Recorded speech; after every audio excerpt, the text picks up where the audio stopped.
Greetings, everyone. My name is Chan'Cellore Makanjuola, and I'm a grad student at the School of Journalism. I'm also an iHouse alumna, and I've had the joy of being the iHouse social media ambassador for the past year. Welcome to the first International Global Homecoming. I'm so glad to be your MC today. And due to the COVID-19 pandemic, we've changed the format of the Global Homecoming this year, but you'll see some hallmarks of the signature event. That is a long tradition going back to the Edith Colliver Festival of Cultures in 1930.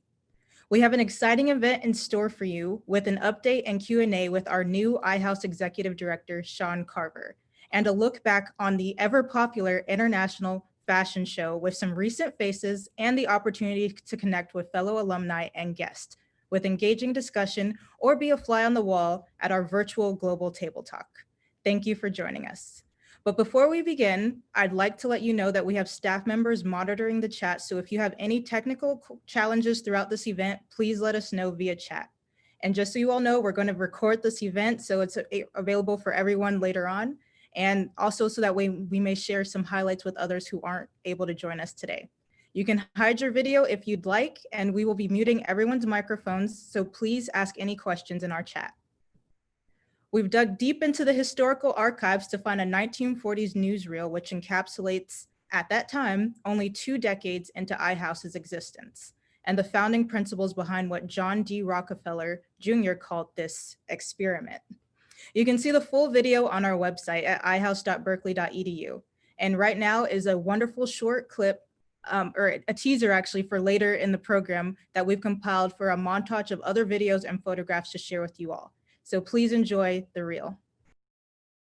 Every year, a great festival is held, and native dances are a feature of the program.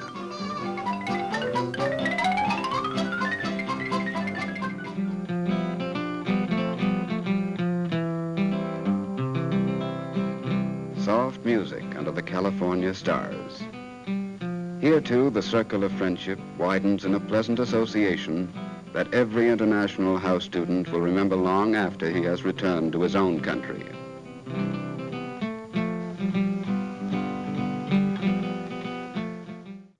Thank you. And it's so cool that the mission has weathered the years, and I've personally experienced the transformative power as a resident. And now to really kick things off, please let me introduce Shaun Carver, the 6th Executive Director of International House. Shaun, it's wonderful to see you. Thank you, Chancellor. I am honored and privileged to be here to celebrate this virtual global homecoming, my first global homecoming. And as I learned more and more about the unique and rich history of this marvelous institution and the distinct features and needs of this historic building and the incredibly vital mission of iHouse, I'm reminded every day that this was all made possible by the support of the iHouse community. I began as the 6th Executive Director of iHouse in August of this year. And I'd just like to say a few words about where we're at iHouse, as well as where we're headed. As many of you know, COVID-19 required the cancellation of our normal spring events during our gala and graduation celebrations this year. This was followed by the sad but necessary closure of the house for this entire academic year due to health and safety concerns. I joined as Executive Director 2 weeks later with the also sad but necessary need to reduce staff based on health and safety concerns, but also the harsh budget realities of lack of revenue from resident fees, as well as a loss of all catering and event rentals. Our program office has reached out to prospective residents who were impacted by the closure to offer a virtual iHouse community and support even while our house is closed. And thank you, Chancellor, for hosting our first virtual movie night by sharing your documentary, Mr. Zoot Suit. We have been celebrating our 90th anniversary, but have been necessarily muted due to during these virtual times. Though we're learning how to host these remote events such as this. And Chancellor, we're working hard on the daunting but exciting challenges now ahead of us to visualize iHouse 2.0 and importantly, how to open again safely while enabling us to create an intercultural community, which has been iHouse's magic for all of these years. Thank you, Shaun. And we have some questions for you that have been sent in by alumni and friends, and the chat is open to anyone if they'd also like to send in their questions as well. So the first question is, many people on the call have not had a chance to meet you, Shaun, and could you please give some background information about yourself? Yeah, absolutely. Actually, during the last few months, not many people have met me in person, so that's certainly one of the challenges of these times. A little bit about my background. My mom is British and moved to the United States when she was 18. My father is from Texas. He was in a military family and growing up lived and went to high school in Yokohama, Japan. They met here in San Francisco. They had their first date in a place called Tokyo Sukiyaki, which was at Fisherman's Wharf. I don't think they're still there, but back in the late 50s and early 60s. And they've been together ever since. We traveled a lot growing up. I've always considered California my home base. After finishing grad school, I taught business courses at a university here in San Diego. And then the following year, I was asked to teach in a joint degree program in Beijing.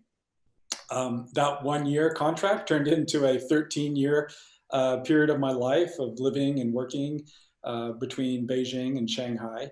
I met my wife in China, who's from Wenzhou, and both of our children, Max and Leanne, were born in China. One in Beijing, one in Shanghai, so I don't have to get in the argument about which city I like best. They both have special meaning for me. I was eventually, in my career, I was eventually asked to join Holt International Business School to be the executive director and the dean of their Shanghai campus, and then later on their Boston and New York campuses. And very similar to iHouse, Holt in Boston, we had about 800 students coming from 80 different nationalities. And across all 5 of our global campuses, we had over 130 nationalities represented. So I love being in multicultural environments, both my personal and my professional life. I love listening and learning from others and seeing the transformation that happens when diverse groups of people come together in a really supportive environment. Yeah, thank you so much. I hope that provided a lot more context for everyone here. And another question is, why did you decide to join iHouse as the executive director?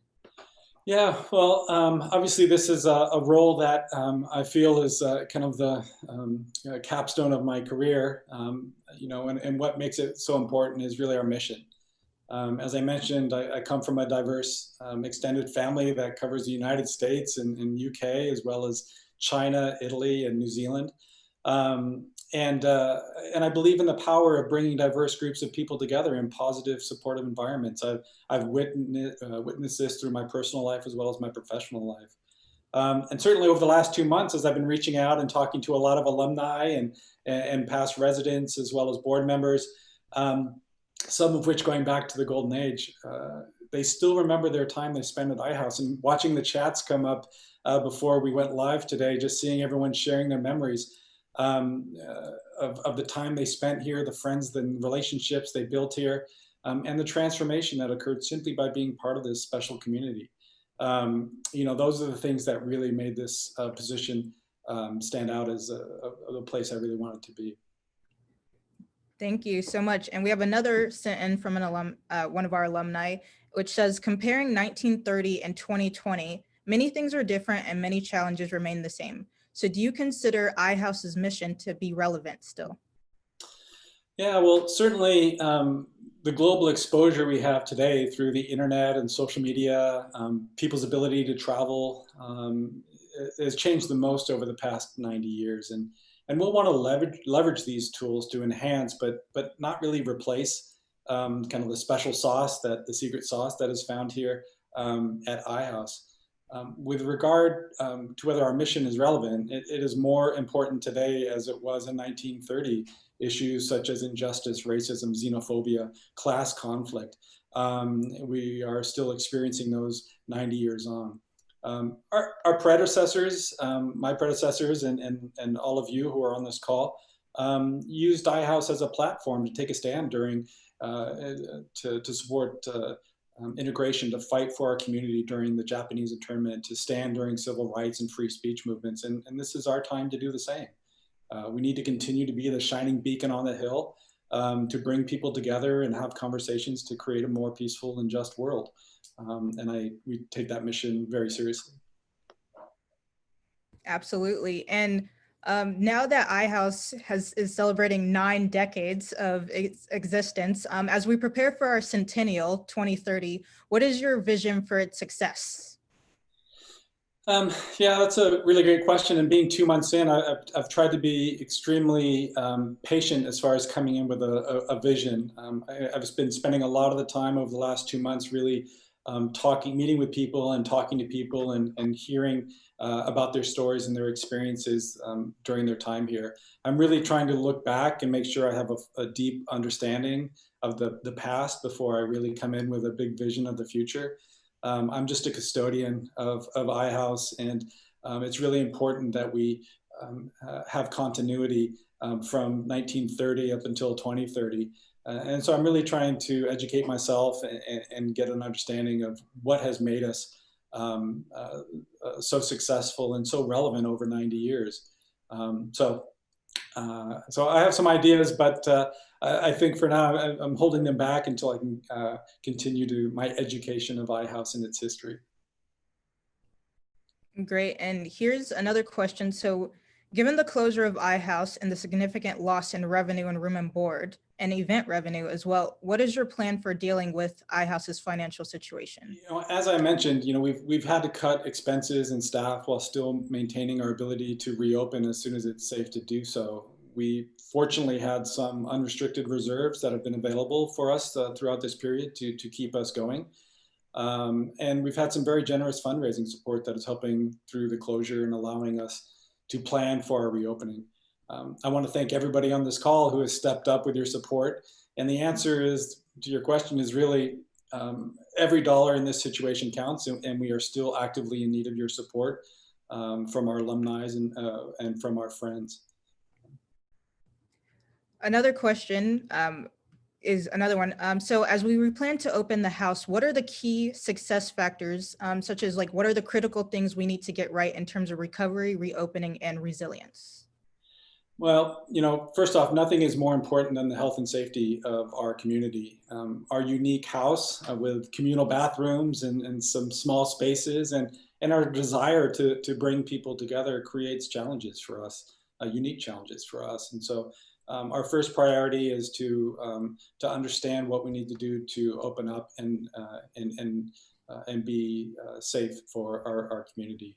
The second thing is we need to understand, like I mentioned before, what has made us successful over the 90 years, our diversity, our community that is so vibrant and so strong. The programming we've done, as I'm reading the comments from people, their best memories at the beginning and in the chat, the Sunday suppers, the coffee hours, those informal conversations over a dining table. We need to ensure that we can continue those in this new world, this new environment. And we also need to make sure we learn from this year and prepare ourselves for the next disruptive event. I would like to hope that this will be the last time we go through this, but the reality is we probably will go through something similar at some point in the future. And so the only way to really look at this is an incredible opportunity for iHouse to be reflective and put in the things in place that allow us to come back stronger and healthier and really refreshed for the next 90 years. Awesome. Amazing. And we have time for one more question. And that is, what are some of the things iHouse is doing to keep the community alive during the closure?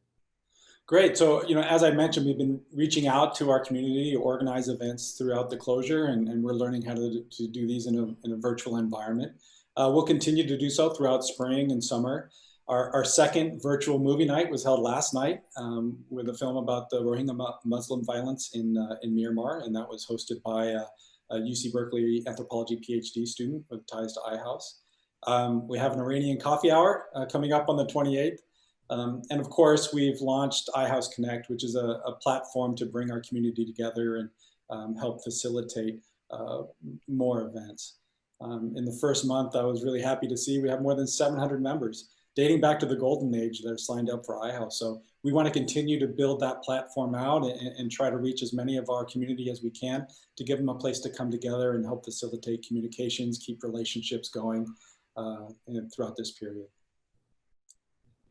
Thank you so much, Sean. And thank you to all of those who have sent in their questions, and please keep them coming in the comments today. And it'll be helpful as iHouse navigates the exciting and challenging period ahead. And so moving on, the Edith Colliver Festival of Cultures, or Springfest as it's known, is building on the first folk dances at iHouse starting in 1932, and it lives on as the global homecoming. The exuberant celebrations of life and culture from around the globe have featured the tantalizing delicacies from Armenia to Zambia, prepared by our amazing dining team, engaging discussions about leadership and friendship beyond borders, as well as performances from traditional music and dance from all corners of the globe. A real highlight of Global Homecoming is the International Fashion Show.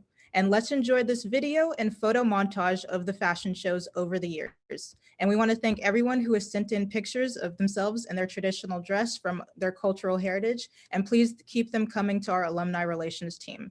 You can submit them directly to ihalumni@berkeley.edu or to any of our social media channels using the hashtag #IHouseGlobalHomecoming. So we hope to feature you on there. Now, please enjoy the show. We are so excited to introduce you to our wonderful residents today. A good number of them are here today to model their traditional clothing and to show off their culture. They all look absolutely amazing today, and we are delighted to be able to share a part of where they call home with you.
That was fun. And thank you so much to our events coordinator, Tim Lynch, who put together that amazing video. And another key element of Global Homecoming is global table talk. And today's virtual celebration is no exception. We'll be breaking into small groups and then we'll come back together later on. But in just a moment, you'll be automatically switched into a global table talk room and we'll get to come back to the main event 10 minutes later. And so I'd like to ask each of the groups to discuss and share responses to the topic of why iHouse needs to exist after 90 years, and what should it hope to accomplish by its centennial in 10 years. Staff members will be joining rooms periodically, but we'd love to ask if one person in each group can volunteer as the moderator to get the conversation going and capture key takeaways. So feel free to join us back in the main room at any time, and please bear with us as we innovate with technology as it goes on. So here goes, and we'll be back together in a few minutes.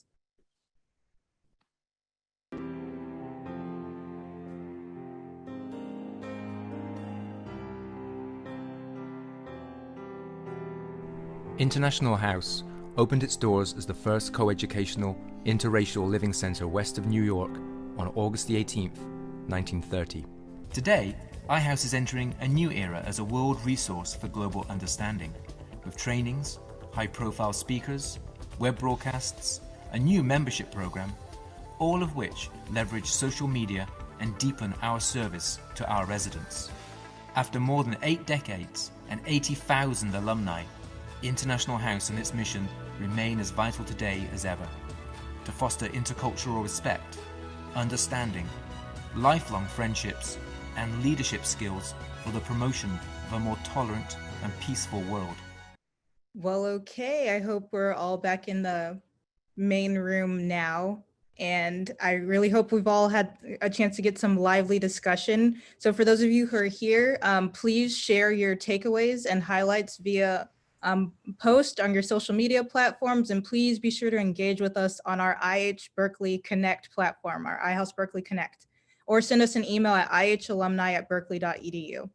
And overall, I've enjoyed being your MC today. And before we finish, I'd like to share on screen the image of the hand-printed, very special International House 90th anniversary poster, which was created by noted Bay Area artist David Goins. He also did our 50th and 75th anniversary posters. And just a quick fun fact, the poster was inspired by the 7th to 5th century BC Greek Attic black figure pottery, which is a signature dove representing hope. And Mr. Goins has generously donated a number of his exquisite handcrafted posters to be sold and a special offering to alumni and friends in support of iHouse. So if you purchase a poster, it's another way to support iHouse as it works to reopen. And you can get your own copy via our website at ihouse.berkeley.edu or the Cal Student Store. So again, thank you to everyone for being here. And Shaun, I'm gonna pass it to you to close out this message. Thank you, Chancellor. That was wonderful. I really enjoyed the opportunity to get in a group and connect with people, and I very much enjoyed today. And thank you to all of you who are participating as we strive to keep the iHouse dream alive. You will notice how attractive the posters look hanging on a wall. So please take the opportunity to support us and dress up your home and show your iHouse spirit as well. Well, it's impossible to recognize all of you today. I'd like to give a special recognition to Alice Luthwaite, whose grandfather, Harry Edmonds, was the inspiration behind the iHouse movement back in the 20s. And so Alice, thank you for joining us today. I am eager to meet and speak with you all in person once we're able to reopen. And in the meantime, stay in touch with me and our alumni relations team. You can reach me through, my contact information is through the website and the alumni relations team, or you can reach out to me on iHouse Connect, where I have an account and are regularly posting stories there. So thank you so much for joining in today. I hope you were able to enjoy and reminisce a bit about iHouse and our special mission and how impactful it's been on your life. And thank you very much and goodbye. Go Bears.